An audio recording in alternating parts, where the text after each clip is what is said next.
Well, Robert O'Dean, we have a great interview with us today. Who do we have with us today, my brother? This young man came to my attention from my big sister Yolanda Adams, and so I kind of started following him and watching him. And this gentleman has some great work he's doing that I believe that every parent that has a young man as a child should support and get behind. Mm. This gentleman is an author, and he's going to tell you about this wonderful book that is blessing the country. Ladies and gentlemen, we have the one and only Arthur Russell Andrews. Welcome to the Wake Up Morning Show. Good morning, brother. How are you? Man, we are blessed to have you. How are you? Where are I'm you blessed at? to be here. Where you at right now? I'm in Los Angeles. Oh, you on the West Coast with us. Yeah, I'm on the. I move around a little bit, but yeah, this is home out here. Got you. Well, home is actually Texas, Houston. but I've been out here, man. I've been out here 23, 24 years, so I'm home. Got you, got you. Yeah. Hey, man, so let's just jump right into it. Tell us about this book, man. Well, brother's book is called Shoes, Hmm. um, and I got the title from the young man who is the center of the book. I would like to say that the book and the young man are my creation, but pardon the pun, the creator showed him to me, and it was in 1986. I was in a Salvation Army. It was a resale shop in Houston. I always like to go through those. I like old hats and coats and stuff, but it wasn't foreign to me as forgive me, we were, we spent some time there as a young family. I'm from Huntsville, Texas, but we lived in Houston most of my life. Hmm. And I was just kind of browsing, man. I was young. I was working at the prison in Texas, and I had, just had some free time, young, independent, um, kind of making my way. I wasn't truly, I wasn't far from my faith, but I was trying to figure out what was happening with me. And it wasn't in a bad way. I won't say that. It's not some story where the light came on, and the music. It wasn't that. I just had to grow up. I had to mature. Hmm. And sometimes he knows how to get your attention. Oh yes. Yeah, you're with me, and I needed it. Well, anyway, I'm browsing the racks, and I see this family walk in the store, which it's called in the book, the store. And mom, obviously a domestic. Um, the two little ones, who are referenced also in the book as the little ones, and forgive me, I'll tell you why in just a second. Hmm. And this young man. And when they hit the store, mom went in, she held the door for Junior because he was the last one coming in. And the brother had a little limp to him. Hmm. It wasn't, really pronounced, but it was obvious. I can see his head bobbing coming through the parking lot. So they came in. Oh, obviously at this point, it's a true story. They came in and mom gave whatever the marching orders were. It wasn't hardcore or anything. She was just being a mother of three kids. But the two little ones came in, turned that corner, and ran down to that old toy section that is inevitable in all the shops, right? Right. It occurred to me at that very moment, gentlemen, that this was not a new thing for them. And this was shopping for them. Hmm. And mom went on to do her thing. She told the character's name is Junior in the book. And the only reason I know his name is Junior is because I heard his mom say it and I heard the little kid say it. At this point, I'm a boyer. I feel a little odd watching these kids, but when they walked in, I said, I know that family. Hmm. It was a mirror image. Wow. And I said, wow, okay. And I didn't do, the typical TV thing looking for cameras or whatever. But again, the video of life was playing, and I said, I got to stay. I have to stay. Keep in mind, gentlemen, this was almost 38 years ago. Okay. And I didn't want to write it for any monetary reason. I just never wanted to forget the story because he's been with me. I keep saying he, Junior. That's the only name I heard. I didn't hear the little kids' names, and all I heard was Mama. So throughout the book, Junior, Mama, the little ones, I wanted to keep it as authentic as possible for that reason because it wasn't so much about me, it was about him. And Mom shopped for things, and they tried to find some little stuff for the little kids, and they were looking particularly for clothing. But Junior had something else on his mind.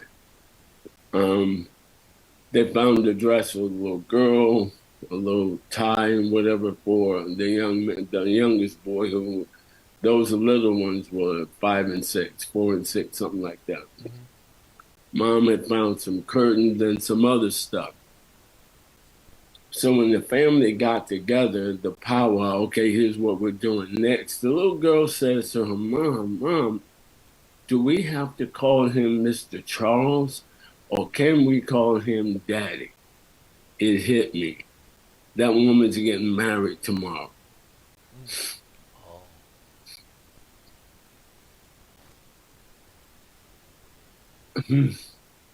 Even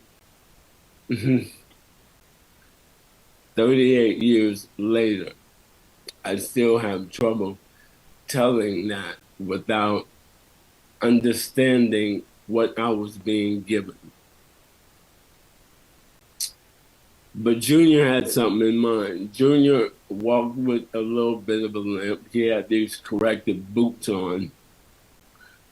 So he left that group. I mean, well, they determined, well, I'm going to call him Daddy. But Junior couldn't do it. He just couldn't. He wasn't a bad kid. Matter of fact, he is honor personified, a dignified young man. And but again, I don't want to give away too much of it, but Junior just he understood what the kids were doing. He understood this man child, understood how his mom was handling it, and his mom understood him. So they just broke that down to say, okay, Junior, let's go find something for you. Well, Junior, prior to all that, had gone over to the shoe rack and he was looking for whatever he could find. Junior, I come to find out, had always wanted some Chuck Taylors. Yes. And yeah, that was the That was shoe the back thing back then, then. right? Right? Yeah, Yes. Magic it brought that in. And so he would go and, obviously he'd seen before, but on this day, which is only the day I can speak for, there happened to be an old pair on the rack, and they were beat down. Because you've had them, you know how they wear the little emblem on the bottom. And I watched this. I don't know if I felt afraid or embarrassed, but I couldn't leave. I had to watch them. Hmm. So Junior said, Mom, I don't need anything. But I did see a pair of trucks over on the rack that, you said last time if we were here and if there was something I liked, you would get it for me. Again, bro, my my I my spirit was huge. But again, I'm a boy and I don't even know. And she said, I can't do it again, sweetheart. I'm sorry, blah blah. Very disappointed, but not a obstinate kid. He said, "Okay, mama." He goes to put them back, and I now, when he goes to put them back, there was an older man working in the store.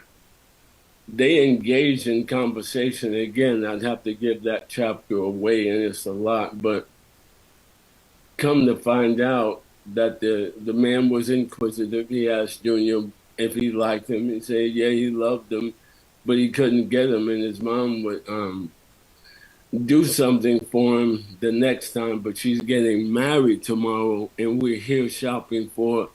Man, can you believe that? I could not believe I was hearing this and seeing this. And so, okay, all right, it's just too much for me. I'm over there trying to hide behind the coat, wiping my face and carrying on. And the man said, well, you can have him if you like. He said, really? He said, yeah, look at the bottom, on the bottom. He said, you know what that is? Junior says, NC. He said, you know what that means? He says, no, I don't. He said, it means no charge. I said, whoa, this is me. I'm over here again. Right. He said, no charge? He said, yeah. He said, you mean they're free? He said, yeah, if you want them. He said, well, yeah. So Junior goes to walk away, and the older brother says, Junior, because he had heard also. Junior turns around and he looks and he's afraid. Is he going to ask for the shoes back or whatever? Brother, I'm telling you, on the soul of my children and my mom, the man reached in his pocket, or rather in his hand. I don't know if he reached in his pocket. He had a pair of brand new shoelaces. And he stuck his hand out and gave them to Junior. He said, every basketball player needs new laces. 38 years, brother. I never forgot that. So over the years, I kept that story and I went verbatim as much as I could, every beat, every moment. Because the store was in Houston. It was on Griggs Road, 4340 Griggs Road. I'll never forget it. And from where I was, I can see out through the parking lot at the bus stop. I saw them come in. I saw them walk in the store. I saw mom do what she does on a regular. And I saw the obedient children doing their thing, but I saw them, it was Macy's to them. Right, that toy section, it was crazy. The little doll with no clothes and the truck with 3 wheels. All that's real. Right.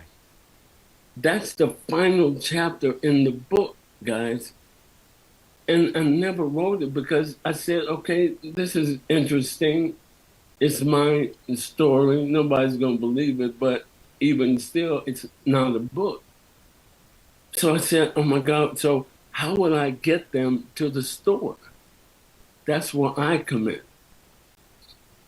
I saw myself in that young man. Yes. And so what I did in the book is 6 chapters. And it's an interesting combination of chapters. But what I did to go back, I made it a day, right? And with some flashback, in every chapter, subsequent chapter 1 through 5, is moments, segments of my life that I had to put them together linear to get him to the store. And there were some things that were, they weren't difficult for me to write, but we're in such a new world right now where everyone's so edgy and, we have to be winning. And I get it. I sometimes, like this morning, I won, brother. I put my feet on the floor. I'm talking to you. Half the game is over, right? But I put all that in place, one chapter, and there was about how his father died. It never happened to me, but it happened to some friends. It was really a poignant moment, so I had to drop that in there. But again, I'm trying to get visual to this kid who I have now met, but I never spoke to.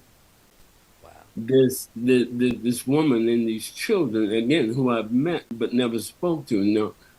So what I had to do was take those moments in my life and make chapters of it and connect them at the end. And I realized, you know what?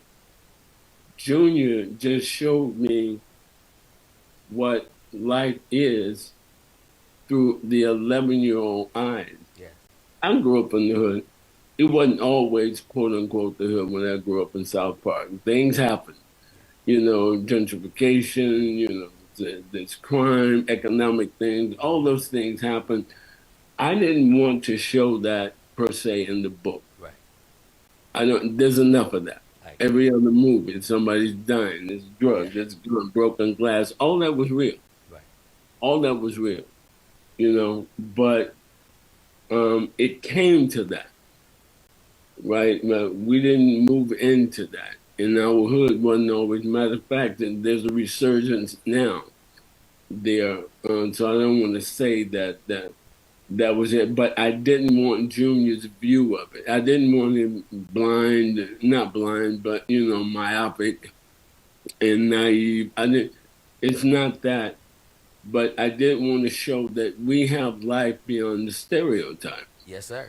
And I had to sit back and let Junior speak. I learned that from my friend and one of my mentors, August Wilson. You know, a friend of his, mutual friend Claude Purdy, was saying he would always go to Claude and talk to him about his plays, and he was trying to finish that first one, Ma Rainey's Black Bottom. He was having difficulty, and he called Claude for some advice, and Claude said, well, what would be good is if you stop trying to put words in their mouth Right. and let them speak. And that was in my mind the whole time. Again, I didn't write this thing for 38 years. It just took me 38 years to write this thing, Yeah. if that makes sense. Yes, because it But follows you. I had to let Junior speak. Hmm. And brother, he has spoken, and part of that 38 years because I was afraid, and to be honest with you. I Why? don't know if Why were you afraid? I don't know if I was afraid of success or failure. I was afraid of, you know, because I have suffered from it, I'll be honest with you. Sometimes when things happen, it's not that we don't want to think that it's God or the Creator. We're just afraid sometimes that our belief is so serious and so deep Hmm. and so unwavering, no one's going to believe it. Right. The reason I say that, guys, is because I was the no one. I was again, not the non-believer, but there were things that have been so frustrating. And I wasn't mature enough to understand there's no guarantees. And it's a process. There's a life of some abundance and worth if you have faith. And I had to have it in not me, but in this particular thing, in this story. And I let go, brother. I let go, and I let the pen and now the computer. Again, I only when this happened, I don't even think I had a cell phone at that time. I had to let that happen, and here we are. And again, there are chapters in it, there are moments in it. My mom was a domestic, so again, it was easy to plug that in. But Hmm. the family she worked for sent her to nursing school, and they assisted in that. She went to Alvin Community College in Houston, and life got better. We were, we were latchkey kids, but life got better, We all were during that era. brother. Yeah, I'm sorry that was a long thing, but No, that's the it was essence. powerful. That's where Junior came from, man. So Junior is his own person. I was just blessed to see it, and um, I had the wherewithal to keep the story and try to do something with it, Well, there's parts of Junior that we all can identify with. brother. He's.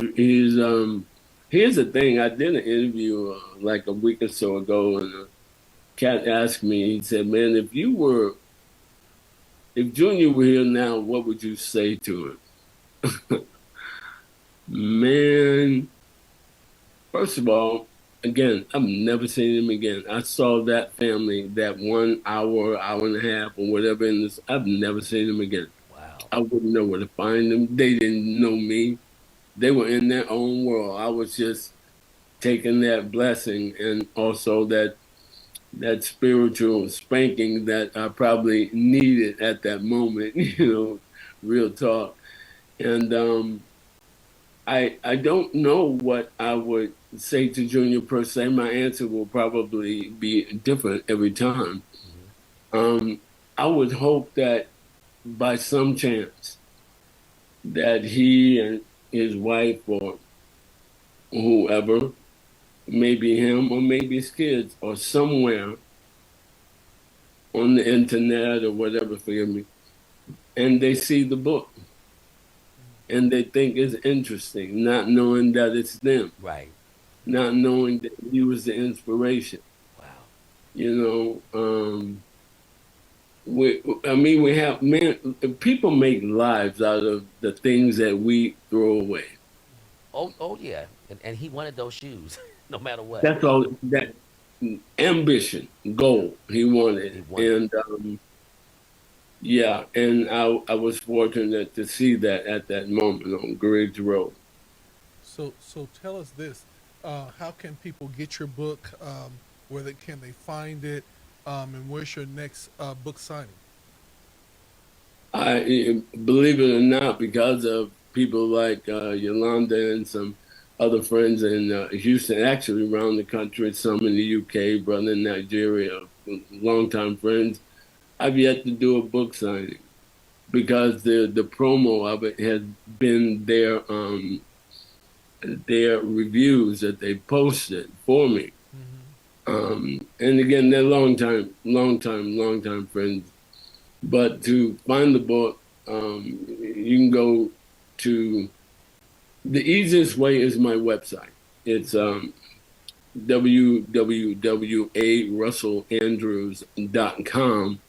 www.arussellandrews.com/shoes. On that is I have the whole page for Junior that my publicist also friends let you know friends are family Yes. too. Yes. Very She important. set up for me, LaChris. And you can go there and the link to Amazon.com, BarnesandNobles.com, Walmart.com, uh, MillionBooks.com. There are several outlets that, and a couple I haven't even seen myself that are selling the book. Wow. And yeah, it's doing pretty good. My friends in the UK have been able to purchase Amazon.com.uk or whatever it is their thing is, and have posted some really nice things on my Instagram and Facebook page. So as of right now, self-publishing again. I wasn't looking to retire on this, Hmm. and Lord knows it, may or may not. But I don't know if you guys remember Mr. Cosby years ago, Dr. Cosby, rather, had a little series that he was producing called Little Bill. Yep. Yep. Grew up with it. That's the goal for Junior. I'm Okay. putting it out in the universe That's right. because I know it's going to happen. Yes. I am, when I tell you, at the point of planting seeds. I'm just planting seeds at this point, but Hmm. that has been the response from several people, Mm-hmm. professional and laymen like myself, who seem to think that it's a reflection of that. Yolanda was one of the people who said that, and it's going to happen. Lucrece and I are working on the short film as we speak. Um, so that's what's happening with shoes. And It was meant to be for you to capture that moment as a child, and I can identify with being in places and certain things just grabbing you, and yes, you try to yes, let it go, but it's just all over you. That's when you know that it's for you to do, or it's your calling, or that moment was for you. my director friend said to me, we were just talking about studying the craft or whatever, but he said something to me. He said, Russell, you are, you go to school and you learn all the technique and Hmm. all the disciplines necessary. to be a great artist. Essentially, what we are storytellers. Yes. We are a reflection of society. He said, but man, you are walking amongst the very thing that you're studying. Hmm. Absorb this, take this in, be curious, be interesting.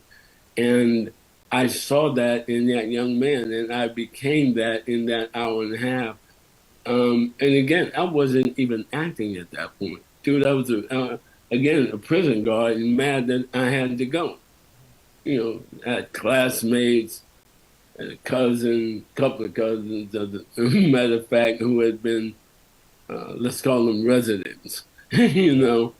and yeah, I mean, it was such an odd thing to go see this place. Excuse me. Every morning there were 1,701 men who were incarcerated. On this particular day, I saw the future of our culture. God willing, of the community, right there in front of me, Hmm. and yeah, that's what that was, man. It was a more spiritual journey than everything. One that my, my hard head self was experiencing. And Creator grabbed me in my collar and he said, "See this." And he ain't gonna give it to you too many times. At That's right. some point, we have to be responsible. Hmm. Amen. And obedient. And yeah, obedient. And I have to think that Junior has been that for me up to this point regarding this book. Wow. Well, we're very excited to be a support of this Oh, book. yes. We put it up in your feed. Those people that are interested, there, I would recommend that you go to his website because normally the take home is greater than if you go to Amazon or the other places. But I put it up in the feed. The book is called Shoes, written by A. Russell Andrews. You can get it on his website. Beautiful Check him cover. out. Wonderful cover, wonderful Wonderful. illustration. Illustrations by Victor. How do you say Victor's last name? Anunobi, Nigerian I brother. don't know. Yeah. He's here in the States. He's worked out of Dubai. He's a publisher, independent. I happened to be scrolling Facebook one day and I saw his art and it was an immediate stop. Amen. And so we collaborated. We did the artistic bumping of heads. I say that now with pride more than anything Right. because again, we both grew in the process, Amen. and but he is so He's talented talented for and sure. and just a good brother, man. He's just a good dude. You can tell he came from a good family. So we came up with something, and I'm happy about it. Well, with that being said, we love it when we see brothers come together and do something good that's not only going to impact themselves, but impact the world. We want to thank you so much for coming in to GOD Radio 1. Yes, yes, yes. We're going to get back to Brother, some more thank you. great gospel music right here on GOD Radio 1. This is Judith McAllister on Throwback Thursday. Do that. Thank you.